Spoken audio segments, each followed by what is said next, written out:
Hello guys, welcome back to my YouTube channel. So today, na-receive ko na yung item ko na Scorp Mini 2, Piotex Scorp Mini 2 na gimbal. Nasira kasi at ibinalik ko sa JG Superstore. At ito na, at na-receive ko na ulit.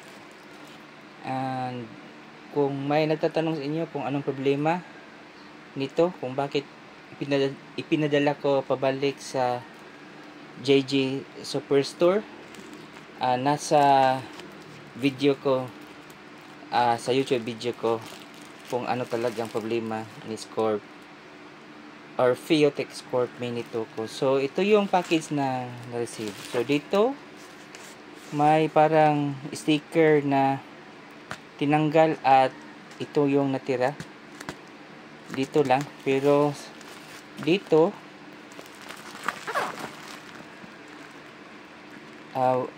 nakaseal pa rin, void if ripped, pero dito parang na ripped off na siya. So dalawa ang ganito, at tatlo pala, isa, dalawa, tatlo. And maganda naman ang pagkabalot at walang at hindi parang ni rewrap na item. So baka siguro ito yung natanggal lang or ano, tinanggal talaga. At wala naman siyang parang ano, naka-rewrap. So I think itong item na to is, ang pag-wrapping nito is talagang galing sa JG Superstore. So buksan na natin at matingnan yung Scorp Mini 2 ko na pinagawa ko.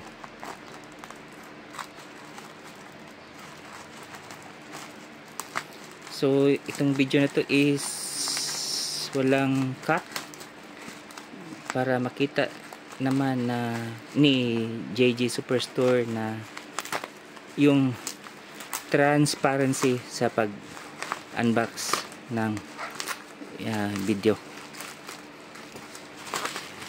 So by the way, tingnan natin if kung ano ang so pag tinanggal yung sticker, yung matitira is ganito, katulad nito. So parang tinanggalan talaga ng sticker. So ito, tanggalin natin.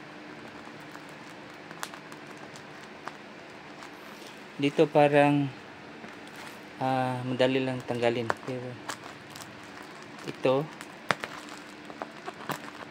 hirap talaga tanggalin. I think ito tinanggal at ibinalik yung sticker dahil talagang hindi siya matanggal-tanggal. So anyway, continue tayo sa pagbukas ng item.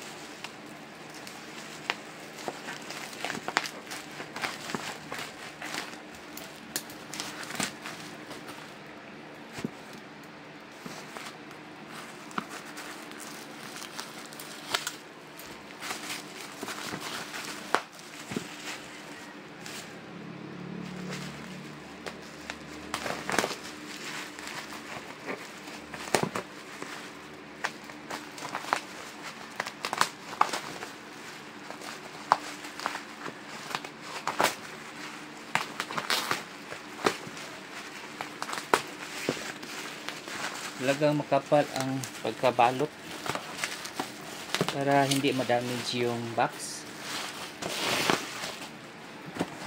So ito na yung box.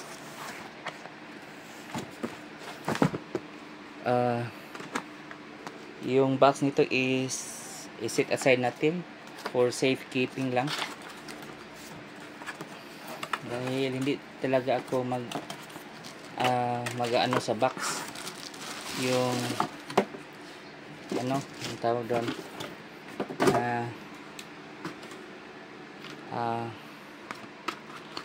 i-keep ko talaga yung mga box. So ito pa rin yung extension pole niya.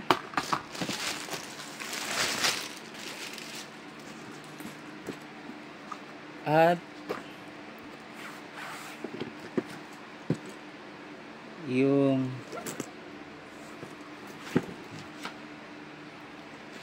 teka lang,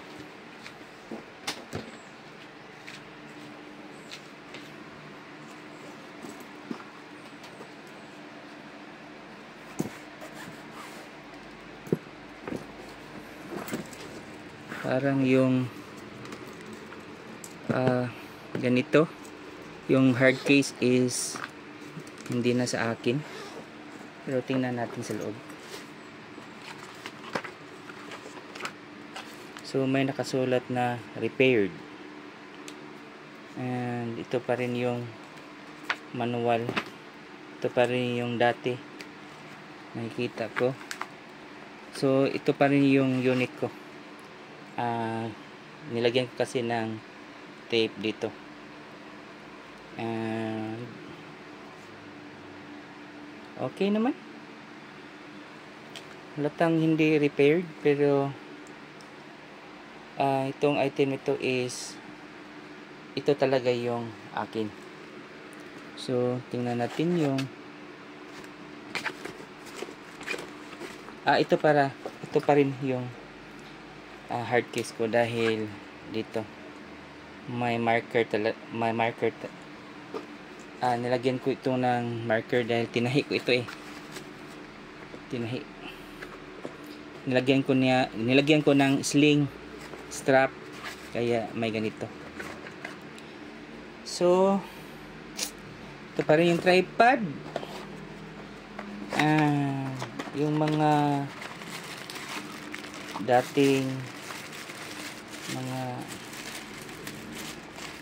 attachments, ano man tawag ito, mga cable, and dito pa rin, at saka ito. So yung pag-testing ito is in separate video siguro, dahil in separate video siguro gawan ko ng reels or short YouTube shorts ang pag-activate ulit nito. And hanggang dito na lang. Thank you for watching. This is your Simply Twiller. Bye bye. Hello guys, ito na guys,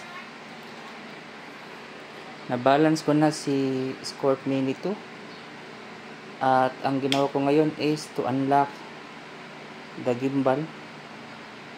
Okay, unlock na, at saka i-power on na natin. Ito yung power on.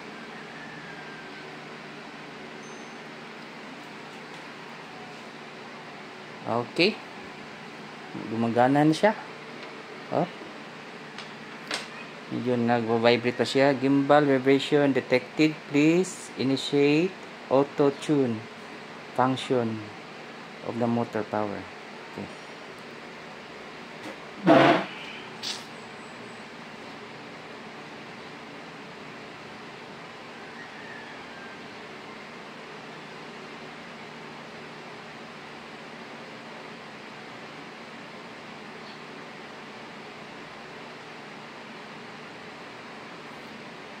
Okay, calibration complete. And ito na. Ito na siya. Magana na. Testing natin kung still wala bang problema sa pag-binding ng cellphone.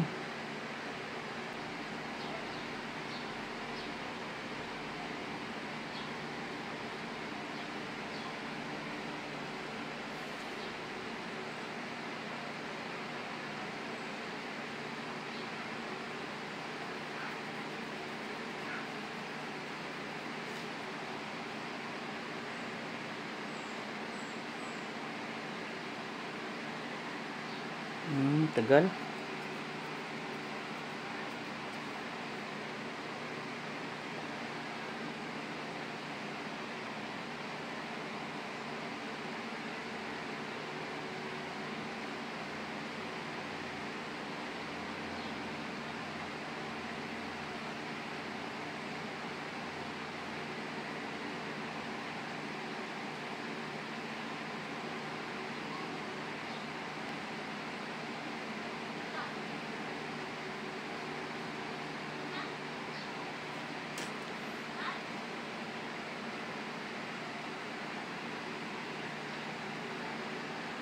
Hanap pa ng update.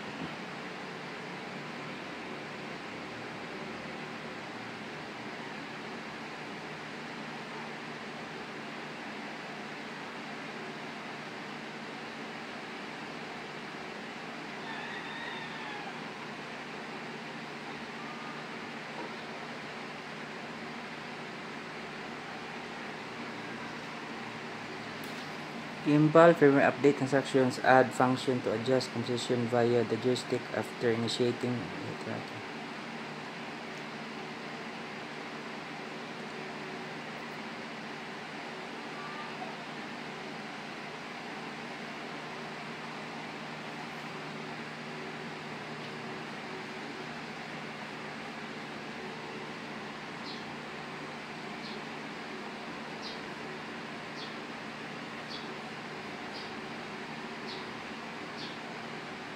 Ito na siya. So, talagang maghahanap pa siya ng update. So, anyway, ito lang talaga yung concern ko, guys, na hindi na siya mag-on. Pero, ngayon is okay na siya. And very smooth. Okay?